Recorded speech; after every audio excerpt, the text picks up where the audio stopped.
look at you. You made it. Once again, we're just making this a regular thing. I'm digging that. You're making good choices over there. My name is Kevin Robinson Jr. If you don't know who I am, this is my YouTube channel. I give game weekly here. You feel me? Make sure you hit that sub button, like, share, comment, all that good shit. We're gonna get a sip of this good green tea, and then we're gonna get right into the topic.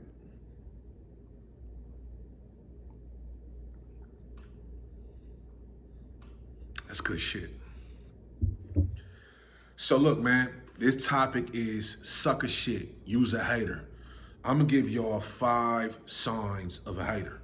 You feel me? 5 signs of a hater. And we're gonna give you a little bit of historical reference of where the term came from. You feel me? So the first time I heard somebody say hater was in Player Hater. It was a song by the Loonies. This is back, I think, in 94, 95.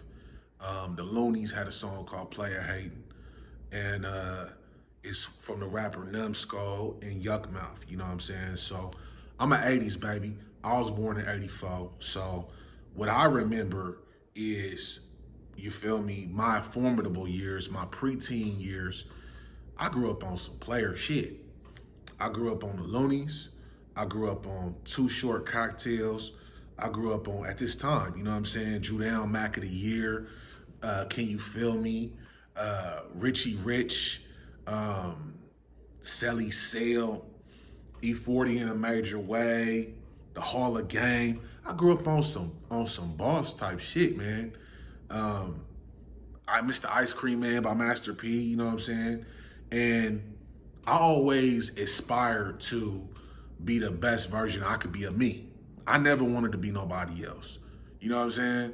I never looked at another man and was like, oh, I wish I had his life. You never know what somebody might look like on the outside, like they got it all together. You feel me? You might see somebody slide through right past you right now. You might be sitting at a bus station right now, and a nigga might slide right through in a lamb truck or something. You feel me? And you feel like, oh damn, his life is easier than mine. You don't know that shit. You do not know that. You feel me? Everybody's experience is different, and it's relative to their struggle. Everybody's struggle is gonna be different. You know what I mean? So I was always taught and instilled to never be no hater, to always, you feel me, aspire. I look at somebody that got something that I want, I'm gonna ask them, bro, how did you get to this point, man? How did you get to this point? What do I gotta do to get to where you at, bro? And I've done this shit multiple times. I've done this with people that are incredible businessmen. When I first got into real estate, I did that. When I first got into music, I did that shit. When I first started investing long term, my first mentors when I was 15, his name was Scott Wells. And he put me on mutual funds at 15, 16 years old. You know what I'm saying?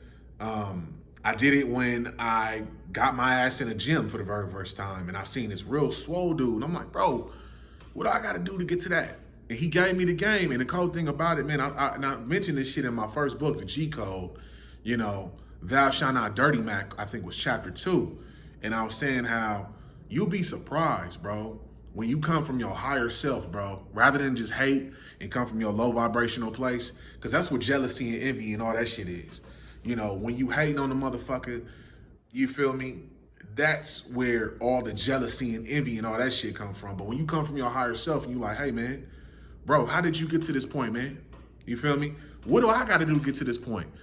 A lot of times, man, cats that are at a really top level, top 10, 5, 1%, or whatever they're doing, fitness, business, whatever, they'll be shocked because they so used to motherfuckers hating on them.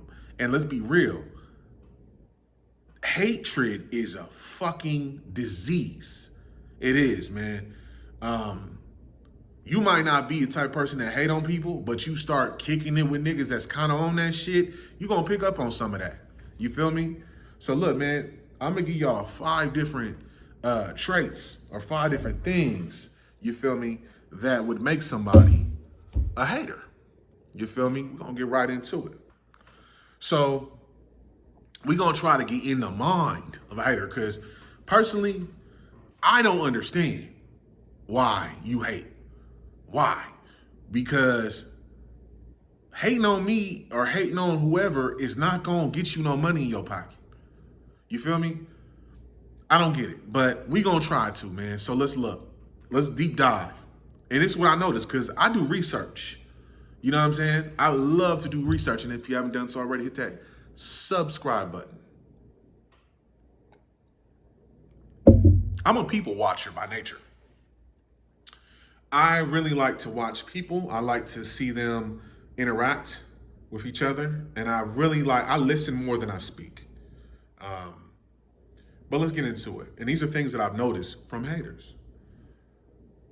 So sucker shit, we're gonna give you 5 different things, 5 different traits of a hater. So you can notice this. And this shit is important. Why? Because the whole central theme of my YouTube channel is to be the best version of yourself. Not the best version of what somebody wants you to be, but the best version you can be. You feel me? Your best might be way better than mine. Honestly, I want it to be. You know what I'm saying? I'm just here to not coach you. Now, I ain't no life coach or no shit like that. I'm just a 37-year-old nigga from the Bay. I'm about to be 38, and I got a lot of game, a lot of wisdom. I'm 37 going on 65 in my mind. You know what I'm saying? So hopefully this is important, because this shit is important because you cannot have hater energy around you if you're trying to boss up, because that shit is contagious. It's cancer. And that energy can fuck up all your shit. Let's get into it. Number 1, haters. They have no life.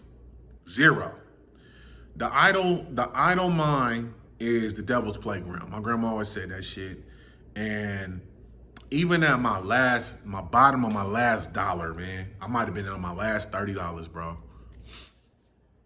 I'd have been in places where, you feel me, a lot of y'all niggas couldn't even fathom. You couldn't even fathom. You couldn't fathom having an eviction notice on your door, having motherfucking no gas in your car, no groceries in your house. You feel me? And still not hating on nobody. You see a man got more money than you, you ain't hating on him. I never did that. So the idol, but when I've had times in my life where shit just wasn't going right and I didn't have nothing going on, the idle mind is the devil's playground, man. Listen to me, bro. Listen to me. When you don't have nothing going on in your life, man, you're not really doing nothing. You're not keeping yourself, not so much busy, but keeping yourself productive. Because to keep yourself busy doesn't mean shit. You could be running around in circles for 8 hours every day.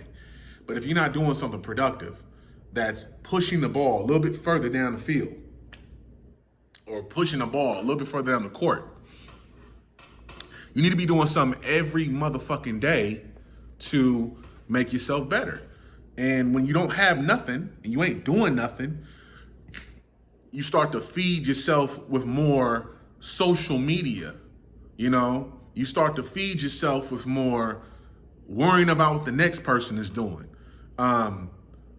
Sucker shit, man. A hater ain't got no life, bro. And on top of that, he's not happy with his life. You feel me? He looking at everybody else around him and he finding reasons to knock them for what they doing.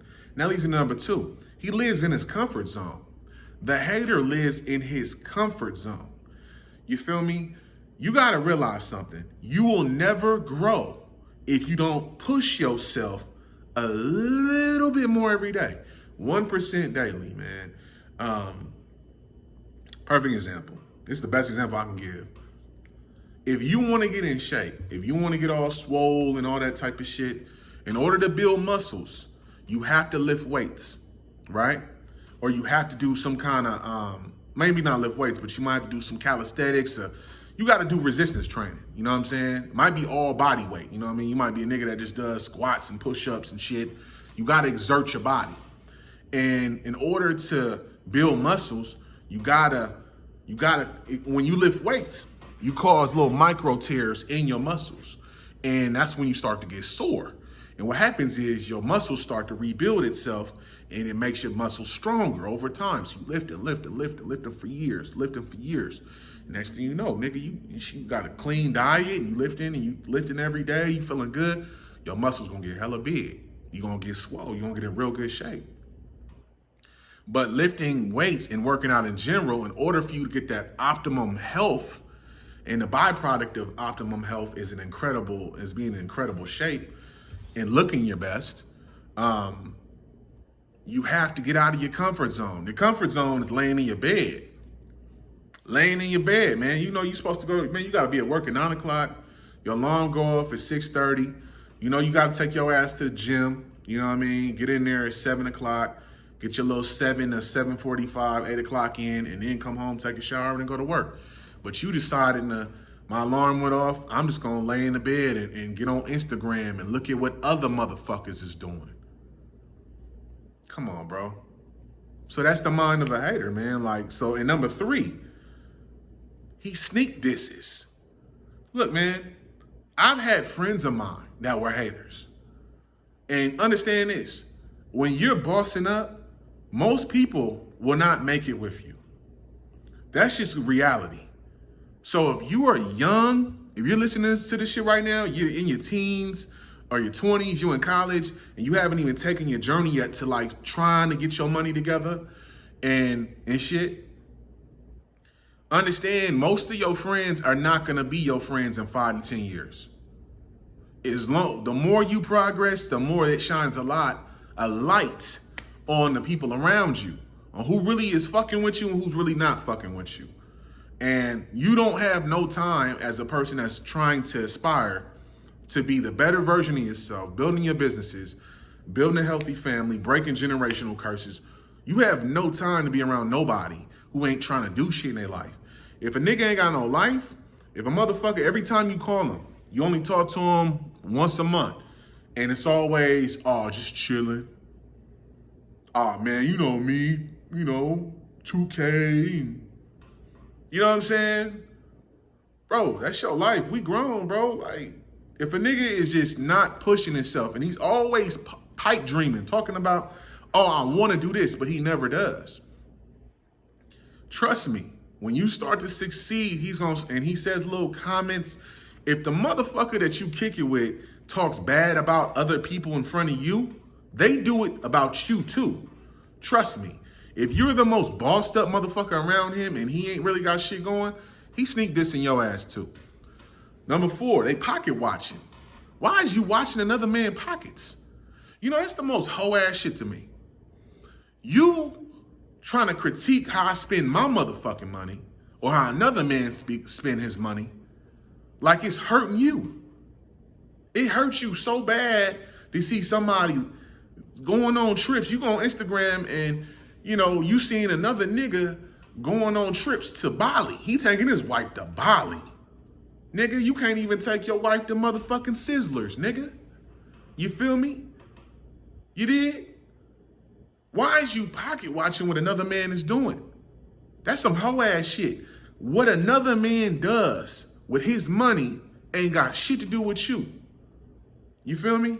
I could give a fuck less how another man spend his money, because it's not mine. Unless the motherfucker robbed you, like a motherfucker owe you some money, that's different. You know what I'm saying? But I'm talking about a lot of y'all niggas be on this social media, internet shit, and y'all be pocket watching what another motherfucker is doing. You feel me? Corny. And the last one is this. This is how you can tell a motherfucker hater. They dirty Mac. And a dirty Mac, man, I talked about this before. A dirty Mac is a man that thinks that talking bad about another man in front of women is gonna get him pussy. Look, man, if a woman fucks you because you talk bad about another man, she's only doing it because it's some sympathy pussy. She just needed her itch to get scratched that night. You feel me? And a lot of you motherfuckers is so lame where you think that knocking another man to get some ass is cool.